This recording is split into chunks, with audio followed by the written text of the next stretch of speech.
Assalamualaikum warahmatullahi wabarakatuh. Selamat siang. Salam sejahtera untuk kita semua. Pada hari ini tanggal 23 bulan Juli 2025, saya membuat video ini untuk memenuhi tugas UAS Manajemen Keuangan Internasional.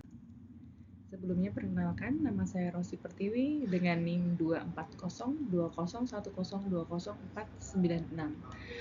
Adapun rinci tugas-tugas yang diberikan adalah materi manajemen keuangan internasional. Yang pertama, peranan manajemen keuangan internasional bagi perusahaan multinasional. Yang kedua, kontribusi perusahaan multinasional terhadap perekonomian Indonesia. Yang ketiga, analisis kemungkinan penyatuan mata uang ASEAN. Yang keempat, konsekuensi pemberlakuan sistem kurs mengambang bebas bagi perusahaan Indonesia. Yang kelima, dampak posisi neraca pembayaran terhadap kurs tukar mata uang.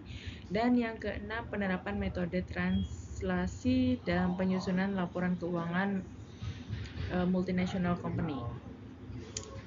Kemudian kami semua diminta untuk menjelaskan secara singkat dan jelas pada PowerPoint yang telah dibuat, manfaat yang diperoleh atas pembahasan dari PowerPoint tersebut, serta argumen yang menyatakan bahwa munculnya MNC mendobrak doktrin dari teori keunggulan komparatif.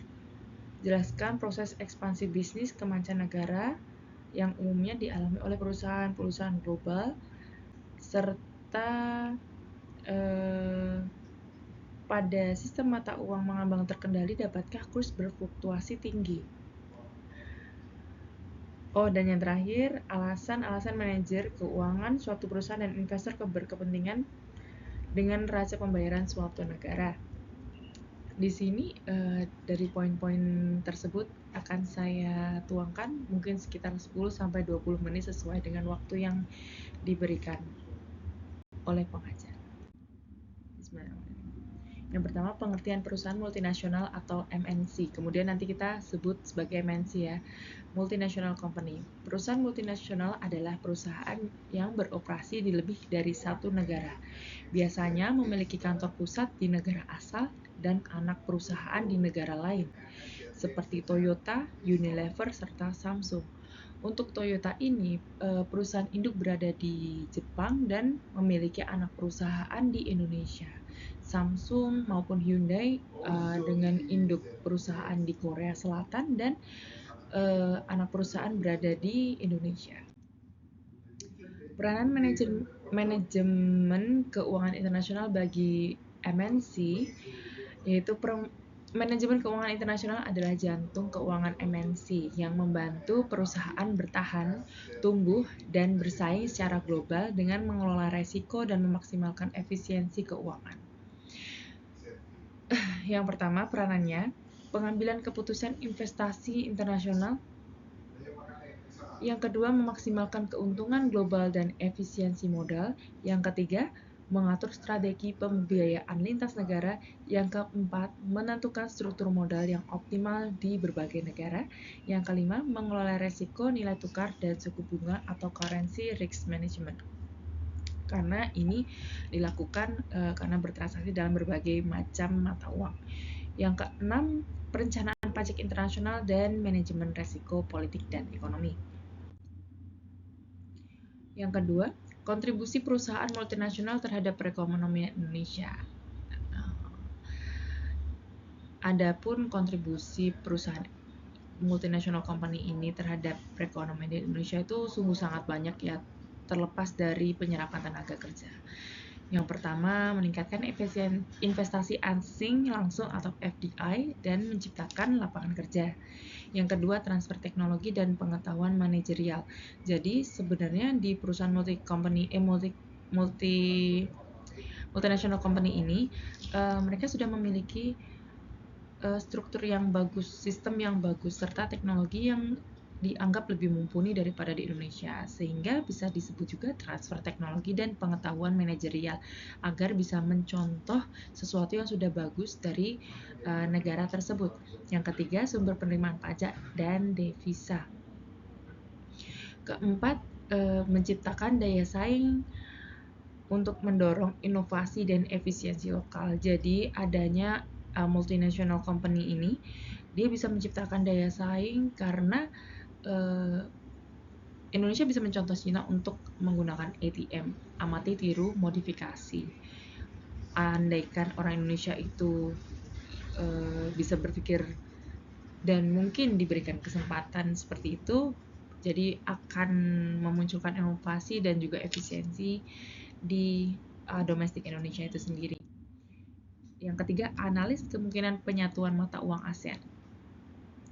Nah, sebenarnya mata uang ASEAN ini bisa nggak sih, berkemungkinan nggak sih bersatu gitu, seperti yang terjadi untuk menyaingi dolar saat ini Rusia dan negara-negara sekitarnya. Adapun memang bisa dimungkinkan, namun ada beberapa hal, yaitu tantangan mengenai perbedaan kebijakan fiskal dan kondisi ekonomi di berbagai negara di ASEAN itu berbeda-beda. Yang kedua, belum adanya kesatuan politik dan institusi moneter regional yang mengatur tentang hal itu. Yang ketiga, butuh koordinasi dan kesiapan struktural dari tiap negara ASEAN. Untuk saat ini mungkin belum siap ya, koordinasinya juga belum terdengar. Yang keempat, dengan potensi stabilitas harga dan efisiensi perdagangan apabila memang penyatuan mata uang ASEAN ini terjadi. Maka hal positif yang terjadi ada di poin keempat. Kemudian konsekuensi kurs mengambang bebas bagi perusahaan Indonesia. Dari sisi negatifnya, ada di nilai tukar lebih fluktuatif dan tidak stabil. Nomor 2, resiko kurs lebih tinggi dalam transaksi internasional. Yang ketiga, kesulitan dalam perencanaan jangka panjang.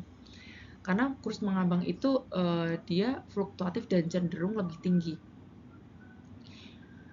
Kemudian sisi positifnya, meningkatkan biaya lindung nilai atau hedging. Yang kedua, menuntut strategi keuangan global yang adaptif. Yang ketiga, fleksibilitas terhadap perubahan ekonomi global. Jadi mungkin kurs mengambang bebas bagi perusahaan-perusahaan di Indonesia ini memang banyak di luar negeri sudah dilakukan, sehingga lebih fleksibel terhadap perubahan ekonomi global seperti perusahaan yang lainnya. Yang kelima, dampak neraca pembayaran terhadap kurs tukar di Indonesia, apa saja sih dampaknya? Neraca modal yang positif itu memperkuat nilai tukar kita, dan surplus neraca berjalan bisa menguatkan mata uang lokal.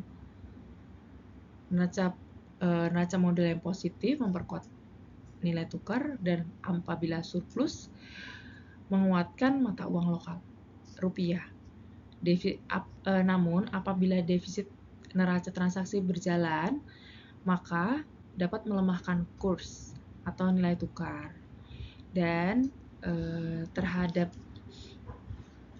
lemahnya neraca transaksi berjalan ini, apabila kurs lemah juga, investor dan analis itu sebenarnya memantau tentang neraca pembayaran di Indonesia untuk pengambilan keputusan ekonomi yang mereka lakukan. Contohnya kayak Warren Buffett dan sebagainya yang melakukan investasi di Indonesia saat ini sudah hengkang karena adanya maaf dan antara, dan atau inflasi besar-besaran yang terjadi di Indonesia, jadi investor asing kabur untuk saat ini 2025 bulan Juli. Kita tidak tahu ke depannya gimana, namun investor dan analis memantau neraca untuk keputusan ekonomi ini. Kita bisa memantau di berita-berita yang terjadi akhir-akhir ini. Penerapan metode translasi laporan keuangan multinational company. Dengan metode kurs berjalan, item neraca dan laba rugi pakai kurs saat ini. Kemudian dengan metode kurs historis, item neraca pakai kurs saat transaksi terjadi. memastikan kepatuhan terhadap standar akuntansi internasional sehingga tidak ada tidak ada perbedaan pencatatan yang rancu antara negara A dan B. Jadi memang pencatatannya sudah standar akuntansi internasional, sudah baku. Yang keempat, pengaruh nilai tukar dicatat sebagai selisih translasi. Yang kelima, mengelola resiko kurs yang berdampak pada aset dan laba perusahaan. Jadi penerapan metode translasi laporan keuangan multinational company ini bisa dibaca dengan demikian. Sudah sampai di manfaat dari pembahasan materi.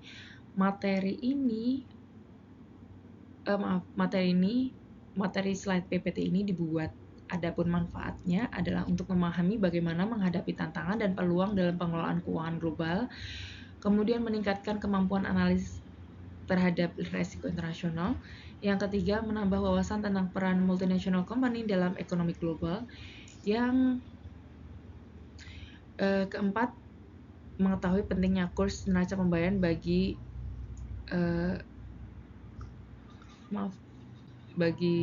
pembayaran bagi keuangan, bagi manajemen keuangan. Kemudian di sini slide selanjutnya, multinational company dan teori unggulan komparatif. Teori Ricardo, negara fokus pada produk efisien atau negara mengekspor barang yang efisien dalam produksinya. Multinational company berproduksi di negara dengan biaya terendah, bukan berdasarkan keunggulan alami atau berdasarkan efisiensinya. Contoh, produk elektronik di Vietnam karena upah lebih rendah. Di Vietnam itu teknologinya tidak lebih tinggi daripada di Jepang. Kemudian globalisasi membuat multinational company bebas memilih lokasi yang paling menguntungkan secara global. Untuk akhir-akhir ini mungkin Vietnam menjadi salah satu favorit destinasi untuk investor dalam menginvestasikan usahanya karena selain upah buruh rendah, peraturan pemerintahnya juga lebih membantu investor-investor dalam mempermudah investasinya di negara tersebut.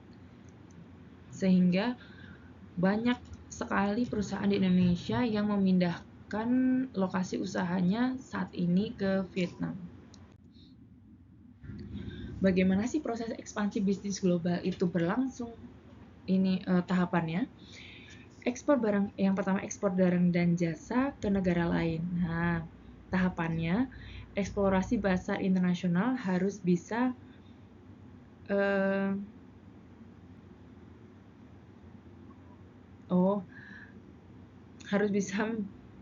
dengan tujuan analisa negara dan pasar negara tujuan. Jadi kita harus bisa menganalisa di mana barang apa yang kita mau jual dan negaranya mana atau pangsa pasarnya itu di mana.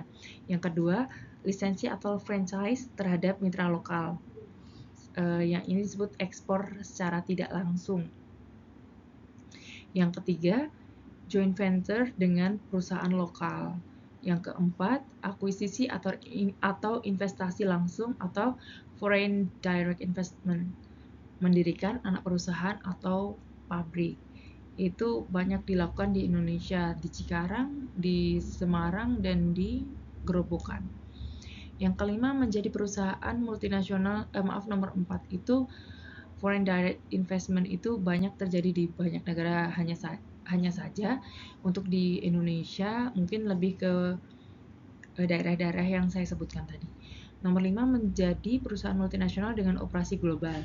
Biasanya menggunakan manajemen terintegrasi yang dari pusatnya. Pusatnya di mana? Umpamanya pusatnya di Jepang, kemudian anak perusahaannya ada di Indonesia. Fluktuasi pada sistem kurs mengambang terkendali. Kurs dapat berfluktuasi tinggi dalam sistem mata uang mengambang terkendali, terutama jika yang pertama, kurs ditentukan pasar dengan intervensi bank sentral terbatas untuk menjaga stabilitas. Kedua, adanya tekanan ekonomi yang kuat. Ketiga, intervensi tidak terlalu berhasil menjaga stabilitas jangka pendek. Keempat, volatilitas tinggi tetap mungkin terjadi. Nilai mata uang tidak terlalu bergejolak karena otoritas moneter memiliki peran sebagai stabilisator dibandingkan kurs mengambang bebas yang lebih tidak stabil fluktuasinya. Jadi ini ada campur tangan pemerintah.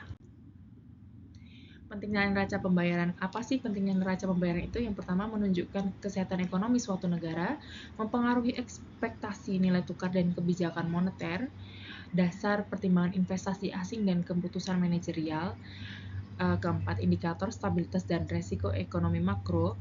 Kelima, bagi manajer keuangan, itu bisa dipakai untuk menilai resiko ekonomi makro dan strategi pembiayaan. Sedangkan bagi investor, bisa digunakan sebagai indikator kestabilan ekonomi dan nilai mata uang, serta menentukan strategi keluar masuk investasi asing. Manajer keuangan suatu perusahaan dan investor berkepentingan dengan neraca pembayaran suatu negara. Bagi manajer keuangan perusahaan, bisa dapat seperti yang sebelumnya, hanya saja ini lebih disingkat. Menilai stabilitas ekonomi makro, mengelola resiko nilai tukar, merancang strategi investasi dan pembiayaan internasional, serta memprediksi kebijakan pemerintah. Bagi investor, indikator kesehatan ekonomi negara, mempengaruhi arus modal return investasi, menentukan nilai tukar dan inflasi, serta menilai resiko suatu negara atau country risk. Kesimpulan dari slide ini adalah multinational company berkontribusi besar terhadap ekonomi Indonesia, namun juga membawa tantangan terhadap industri lokal. Sekian presentasi dari saya, Rosi Pertiwi, mahasiswi manajemen PJJ Universitas Cyber Asia. Wassalamualaikum warahmatullahi wabarakatuh.